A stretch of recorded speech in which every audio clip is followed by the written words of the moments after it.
இந்த செய்தியை வழங்குபவர்கள் Ravi colours kurti, tops, cotton pant, leggings, shawl, kids wears மற்றும் நைட்டிகள், பெண்கள் மற்றும் ஆண்களின் உள்ளாடைகளுக்கு என்றே ஒரு பிரத்யேக showroom. Ravi colours, Raja theatre signal அருகில், நேரு வீதி, புதுச்சேரி.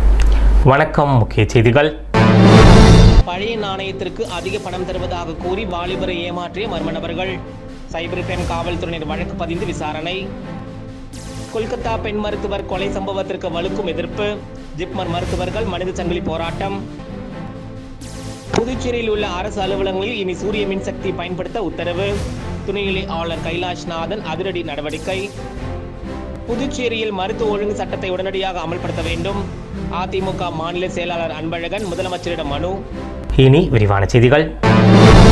பழைய நாணய விளம்பரத்தை நம்பி 45,000 ரூபாயை இழந்த வில்லியனூர் வாலிபர். வில்லியனூரை சேர்ந்த ஒருவர் பழைய நாணயங்கள் சேகரிப்பதில் ஆர்வமுடையவர். சமீபத்தில் அவருடைய ஃபேஸ்புக் பக்கத்தில் பழைய நாணயங்களை அதிக விலையில் கொடுத்து வாங்குவதாக வந்த ஒரு விளம்பரத்தை பார்த்து அதை கிளிக் செய்து அதன் உள்ளே சென்று பல்வேறு விவரங்களை தேடியுள்ளார். அப்போது மர்ம நபர்கள் அந்த வாலிபரை தொடர்பு கொண்டு அவரிடம் இருக்கின்ற நாணயத்தின் புகைப்படத்தை தங்களுக்கு அனுப்புமாறும், எத்தனை வருடங்கள் பழமை வாய்ந்தது என்பதை தங்களால் கண்டுபிடிக்க முடியும் என்றும், அதற்கு எவ்வளவு தொகை வேண்டுமானாலும் தருவதாக கூறியுள்ளனர். அதை நம்பிய அந்த வாலிபர் தன்னிடம் இருந்த பழங்கால நாணயங்கள் 3 படம் எடுத்து அவர்களுக்கு ஃபேஸ்புக் மூலமாக அனுப்பியுள்ளார். சிறிது நேரம் கழித்து மோசடி நபர்கள் இந்த நாணயங்களை தாங்கள் சோதனை செய்துவிட்டதாகவும், இது 600 ஆண்டுகள் பழமையான நாணயம் என்றும் கூறியுள்ளனர். ஆகவே ஒவ்வொரு நாணயத்திற்கும் 5 லட்சம் ரூபாய் தருவதாக சொல்லிவிட்டு கட்டுக்கட்டாக இருக்கின்ற பணத்தை புகைப்படம் எடுத்து வீடியோவாக நேரில் லைவ் செய்துள்ளனர். மேலும் வில்லியனூர் வாலிபர் இருக்கும் இடத்தை அடைவதற்கு 3 மணி நேரம் ஆகும் என்று சொல்லிவிட்டு 2.5 மணி நேரத்திற்கு பிறகு வில்லியனூர் வாலிபரை தொடர்பு கொண்டு கோருமேடு அருகே தங்களை காவல்துறையினர் பிடித்து பணம் கேட்பதாகவும், தங்களிடம் இன்சூரன்ஸ், லைசன்ஸ், சரியான ஆவணங்கள் இல்லாததாலும், தங்களுடைய வாகனத்தில் 30 லட்சத்துக்கும் மேல் பணம் இருப்பதாலும் இது குறித்து காவல்துறையினர் கண்டுபிடித்து விட்டால் அத்தனையும் போய்விடும் என கூறியுள்ளனர். மேலும் உடனே பணம் அனுப்புமாறும் வில்லியனூர் வாலிபரை வற்புறுத்தியுள்ளனர். நிலையில் வில்லியனூர் வாலிபர் 44,800 ரூபாய் பணத்தை அனுப்பியுள்ளார். இதற்கிடையே வில்லியனூர் வாலிபர் அவர்களுடைய மொபைல் எண்ணை இருப்பிடத்தை சோதனை செய்த போது ஹரியானாவில் இருப்பது தெரியவந்தது. மேலும் மோசடிக்காரர்கள் தொடர்ந்து பணத்தை கேட்டுக்கொண்டே இருந்ததால் பணம் அனுப்ப மறுத்துவிட்டார். உடனே அவர்கள் இணைப்பை துண்டித்து விட்டனர். நிலையில் தாம் ஏமாற்றம் அடைந்ததை உணர்ந்த வில்லியனூர் வாலிபர் சைபர் கிரைம் காவல்துறையில் புகார் அளித்துள்ளார். சைபர் கிரைம் காவல்துறையினர் வழக்கு பதிவு செய்து மர்ம நபர்களை தேடி வருகின்றனர். கொல்கத்தாவில் பெண் மருத்துவர் பாலியல் வன்கொடுமை செய்யப்பட்டு கொலை செய்யப்பட்ட சம்பவத்தை கண்டித்தும், இறந்த மருத்துவருக்கு உரிய நீதி கிடைக்க வேண்டியும் புதுச்சேரி ஜிப்மர் மருத்துவர்கள் 500க்கும் மேற்பட்டோர் மனித சங்கிலி போராட்டத்தில் ஈடுபட்டனர். மேற்கு வங்க மாநிலம் கொல்கத்தாவில் மருத்துவமனை வளாகத்தில் பெண் மருத்துவர் பாலியல் வன்கொடுமை செய்யப்பட்டு கொலை செய்த சம்பவம் நாடு முழுவதும் அதிர்ச்சியை ஏற்படுத்திய நிலையில் இச்சம்பவத்தை கண்டித்து நாடு முழுவதும் மருத்துவர்கள் போராட்டத்தில் ஈடுபட்டு வருகின்றனர். நிலையில் இறந்த மருத்துவரின் மரணத்திற்கு நீதி கேட்டும், நாடு முழுவதும் மருத்துவர்களுக்கான பாதுகாப்பை உறுதி செய்ய வலியுறுத்தியும் புதுச்சேரி ஜிப்மர் மருத்துவமனையில் பணியாற்றும் மருத்துவர்கள், மருத்துவ மாணவர்கள் 4வது நாளாக நோயாளிகள் பாதிப்பின்றி தொடர் போராட்டத்தில் ஈடுபட்டு வருகின்றனர்.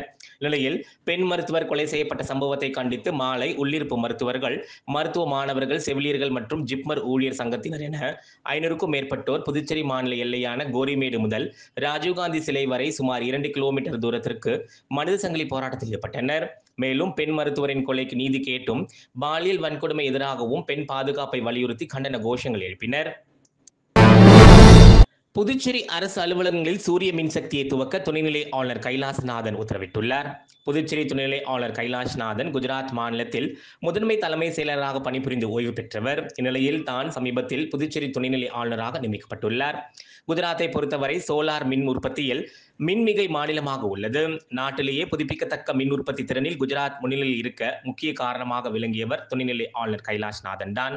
நிலையில் அவர் தற்போது புதுச்சேரியில் சூரிய மின்சக்தி உற்பத்தி அதிகரிக்க நடவடிக்கை மேற்கொண்டுள்ளார். இங்குள்ள அனைத்து அரசு அலுவலகங்களிலும் சூரிய மின்சக்தி உற்பத்தியை துவக்க உத்தரவிட்டுள்ளார். இதைத் தொடர்ந்து இது சம்பந்தமான விரிவான திட்ட மதிப்பீடு அறிக்கையை தயாரிக்கும் பணியை மின் அதிகாரிகள் மேற்கொண்டு வருகின்றனர். இதையடுத்து அனைத்து அரசு அலுவலக கட்டிடங்களிலும் சூரிய மின்சக்தி உற்பத்தி விரைவில் துவங்க உள்ளது. இதற்கான அனைத்து பணிகளும் தற்போது தீவிரமாக மேற்கொள்ளப்பட்டு வருகின்றன. புதுவை மாநில அண்ணா திராவிட முன்னேற்ற கழக செயலாளர் அன்பழகன் முதலமைச்சர் ரங்கசாமியை அவரது அலுவலகத்தில் நேரில் சந்தித்து மனு அளித்துள்ளார். அந்த மனுவில் கொல்கத்தா பெண் மருத்துவர் கொலை சம்பவத்தை கண்டித்து புதுச்சேரி ஜிப்மர், அரசு பொது மருத்துவமனை, அரசு மருத்துவக் கல்லூரி உள்ளிட்ட மருத்துவமனைகளில் மருத்துவர்கள் வேலைநிறுத்தம் உள்ளிட்ட போராட்டங்களை செய்து வருவதாகவும், மருத்துவர்கள் போராட்டத்தினால் நோயாளிகள் பெருமளவில் பாதிக்கப்பட்டுள்ளதாகவும் குறிப்பிட்டுள்ளார். நோயாளிகளுக்கும் பாதிப்பை ஏற்படுத்தும் விதமாக இருக்காமல் போராட்டத்தை பார்த்துக் கொள்வது அவசியமானது என்றும் குறிப்பிட்டுள்ள அவர், எனவே முதலமைச்சர் மக்களின் நலன் கருதி போராடி கொண்டிருக்கும் மருத்துவர்களை அழைத்து பேச வேண்டும் என குறிப்பிட்டுள்ளார். மேலும் அனைத்து மருத்துவர்கள், செவிலியர்கள் பாதுகாப்பிற்கு புதுச்சேரி அரசு நடவடிக்கை எடுக்க வேண்டும் என்றும் கேட்டுக்கொண்டுள்ளார். அரசு பொது மருத்துவமனையில் முதுநிலை பெண் பயிற்சி செய்யும் மருத்துவர்களுக்கு உரிய அடிப்படை வசதிகள் ஏதும் இல்லை என்றும், பயிற்சி மருத்துவர்களுக்கென தனி ஓய்வறை, தனி கழிப்பிட வசதியும் அவசியமானது. ஆனால் அரசு பொது மருத்துவமனையில் இந்த வசதிகள் இல்லை என குறிப்பிட்டுள்ளார். புதுச்சேரி மருத்துவமனைகளில் பணிபுரியும் மருத்துவர்களுக்கு நான் பிராக்டிகல் அலோவன்ஸ் வழங்கி அரசு மருத்துவர்கள் மாலை நேரத்தில் கிளினிக் வைத்து தனியாக பணி செய்வதை தவிர்க்க வேண்டும் என்றும் கேட்டுக்கொண்டுள்ளார். மேலும் அரசு பொது மருத்துவமனையில் ஏற்படும் சிறு சிறு நிகழ்வானாலும் அவசர சிகிச்சை பிரிவில் பணிபுரியும் மருத்துவர்களுக்கு பாதுகாப்பு இல்லாத சூழ்நிலை உள்ளதாகவும், கடந்த 3 மாதத்திற்கு முன்பு கூட அவசர சிகிச்சை பிரிவில் பணிபுரிந்த ஒரு பயிற்சி மருத்துவர் கத்தியால் பலமாக தாக்கப்பட்டதையும் குறிப்பிட்டுள்ளார்.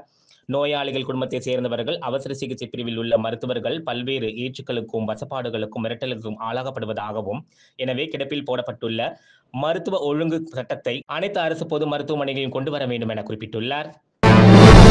புதுச்சேரியில் மிகவும் பிரசித்தி பெற்ற ஸ்ரீ மணக்குள விநாயகர் திருக்கோவிலின் 64வது பிரம்மோற்சவ விழாவையொட்டி திருத்தேரில் எழுந்தருளிய விநாயகரை பக்தர்கள் வழிபட்டு சென்றனர்.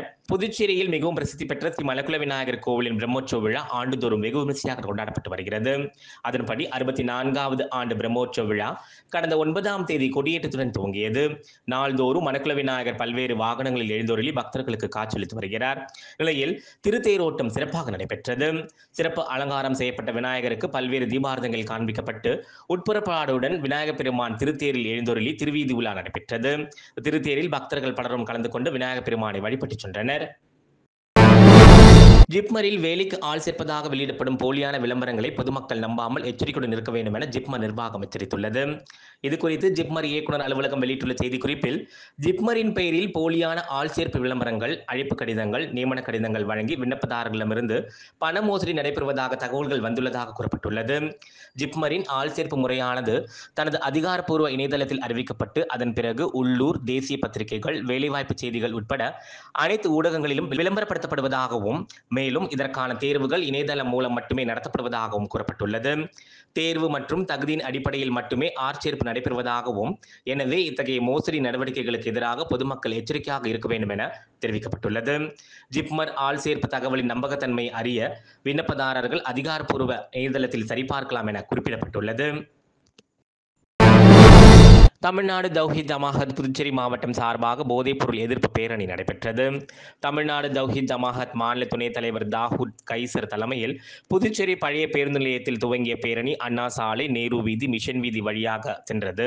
பேரணியில் பங்கேற்ற இஸ்லாமிய சமூகத்தை சேர்ந்த ஆண்கள், பெண்கள் விழிப்புணர்வு பதாகைகள் கையில் ஏந்தி போதைப்பொருள் எதிர்ப்பு குறித்த கோஷங்கள் எழுப்பியவாறு வந்தனர். இதைத் தொடர்ந்து மாதா கோவில் அருகே அடைந்த பேரணி அங்கே கோரிக்கைகளை வலியுறுத்தி கண்டன கோஷங்களை எழுப்பினர். இதில் புதுச்சேரியில் உள்ள இஸ்லாமிய மக்கள், ஆண்கள், பெண்கள் என நூற்றுக்கணக்கானோர் திரண்டு போதைப் பொருளால் ஏற்படும் தீமைகள் குறித்து விளக்கி கோஷமிட்டனர்.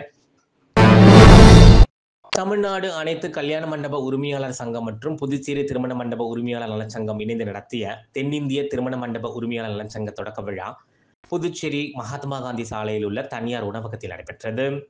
இந்நிகழ்ச்சியில் தமிழ்நாடு அனைத்து கல்யாண மண்டப உரிமையாளர் சங்க தலைவர் ஜான் அமல்ராஜ் தலைமையில் புதுச்சேரி திருமண மண்டப உரிமையாளர் நலச்சங்க தலைவர் இசைக்கலைவன் வரவேற்புரையாற்றினார். இந்நிகழ்ச்சியில் சென்னை உயர்நீதிமன்ற ஓய்வு பெற்ற நீதியரசர் கோகுல்தாஸ் கலந்து கொண்டு குத்துவிளக்கு ஏற்றி தொடங்கி வைத்தார். மேலும் புதுச்சேரி அமைச்சர் சாய்ஜே சரவணன்குமார், தமிழ்நாடு சட்டமன்ற உறுப்பினர் ஜி.கே. மணி, புதுச்சேரி சட்டமன்ற உறுப்பினர்கள் ஜான்குமார், பிரகாஷ்குமார் ஆகியோர் சிறப்பு விருந்தினர்களாக கலந்து கொண்டனர். இந்நிகழ்ச்சியின் போது பல்வேறு தீர்மானங்கள் நிறைவேற்றப்பட்டன. திருமண மண்டபங்கள் தொழிற்சாலை அல்ல, மக்களுக்கான சேவையும் புதுவாழ்வும் மகிழ்ச்சியும் தரக்கூடிய இடமாகும் என்பதால் அப்படிப்பட்ட திருமண மண்டபங்களுக்கு அதிகபட்ச மின்கட்டண உயர்வை ரத்து செய்ய வேண்டும். திருமண மண்டபங்களுக்கு வருடந்தோறும் அதிகபட்சமாக சொத்து வரியை உயர்த்தி விதித்துள்ள அரசாணையை தமிழக அரசு தாய் உள்ளத்தோடு குறைக்க வேண்டும். திருமண மண்டபங்களுக்கு 18% GST வரி விதித்துள்ளதை 5% குறைக்க வேண்டும் உட்பட பல்வேறு தீர்மானங்கள் நிறைவேற்றப்பட்டன. புதுச்சேரி மறைமலை அடிகள் சாலையில் புதிய பேருந்து நிலையம் கடந்த 1994ஆம் ஆண்டு 4 ஏக்கர் பரப்பளவில் கட்டப்பட்டது. அது அப்போதைய போக்குவரத்திற்கு ஏற்றாற்போல் கட்டப்பட்டது. அங்கிருந்து பெங்களூரு, திருப்பதி, சென்னை, மாஹே, கன்னியாகுமரி, திருவனந்தபுரம், காரைக்கால், நாகப்பட்டினம் உள்ளிட்ட பல்வேறு ஊர்களுக்கு நாள்தோறும் 1000க்கும் மேற்பட்ட பேருந்துகள் இயக்கப்பட்டு வந்தன. போதுமான அடிப்படை வசதிகள் இல்லாததாலும் பேருந்துகள் அதிக அளவில் வந்து செல்வதால் கடும் போக்குவரத்து நெரிசல் ஏற்பட்டதாலும் புதிய பேருந்து நிலைய பணி புதிதாக கட்ட திட்டமிடப்பட்டது. இதைத் தொடர்ந்து புதிய பேருந்து நிலையம் 30 கோடி ரூபாய் மதிப்பில் ஸ்மார்ட் சிட்டி திட்டத்தின் கீழ் மேம்பாட்டு பணிகள் நடந்து வருகின்றன. இதற்காக பேருந்து நிலையம் கடலூர் சாலையில் உள்ள ரோடியர் மில் திடலுக்கு மாற்றப்பட்டு தற்காலிகமாக செயல்பட்டு வருகிறது. புதிய பேருந்து நிலைய மேம்பாட்டு பணி தற்போது வேகமாக நடந்து வரும் நிலையில் இதில் கழிப்பறைகள், கடைகள், உணவகங்கள், பேருந்துகள் நிறுத்தும் இடம், இருசக்கர வாகன நிறுத்தும் இடம், தாய்மார்கள் பாலூட்டும் அறை, குடிநீர் வசதி, பயணிகள் இருக்கை உள்ளிட்ட பல்வேறு வசதிகள் செய்யப்பட உள்ளன. இதில் முதல் கட்டமாக 1.5 ஏக்கர் பரப்பளவில் கட்டிடங்கள் கட்டும் பணிகள் இரவு பகலாக நடந்து வருகிறது. இதுவரை 70% பணிகள் முடிவடைந்துள்ளதாகவும் மற்ற இடத்தில் உள்ள பணிகளும் தொடங்கப்பட்டு வேகமாக நடந்து வருவதாகவும் தெரிகிறது.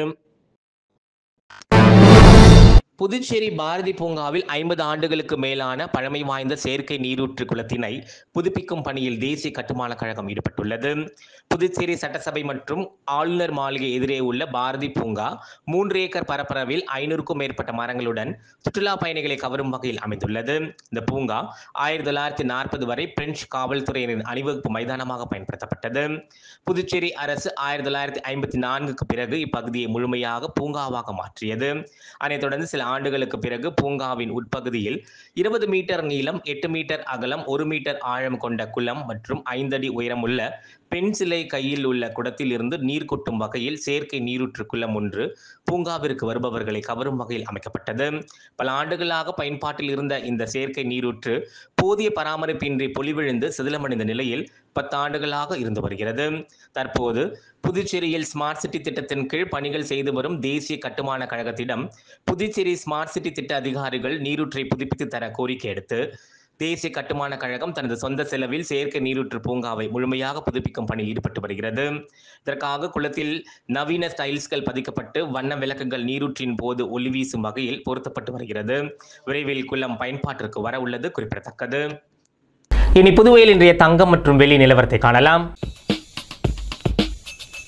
இன்றைய தங்கம் வெள்ளி விலை விவரம். புதுவையில் இன்றைய தங்கம் வெள்ளி விலை விவரம் வழங்குபவர்கள் முத்து கோல்ட் ஹவுஸ், பாண்டிச்சேரி. தங்கம் 1 கிராம் 6680 ரூபாய். இன்றைய தங்கம் வெள்ளி விலை விவரம். வெள்ளி 10 கிராம் 880 ரூபாய். இத்துடன் ஏஎம்என் செய்திகள் நிறைவடைந்தன. வணக்கம். புதுச்சேரி உங்கள் ஏஎம்என் டிவி செய்திகளை யூடியூபில் உடனுக்குடன் காண ஏஎம்என் டிவி பாண்டிச்சேரி சேனலை சப்ஸ்கிரைப் செய்யுங்கள். பெல் பட்டனை மறக்காமல் கிளிக் செய்யுங்கள்.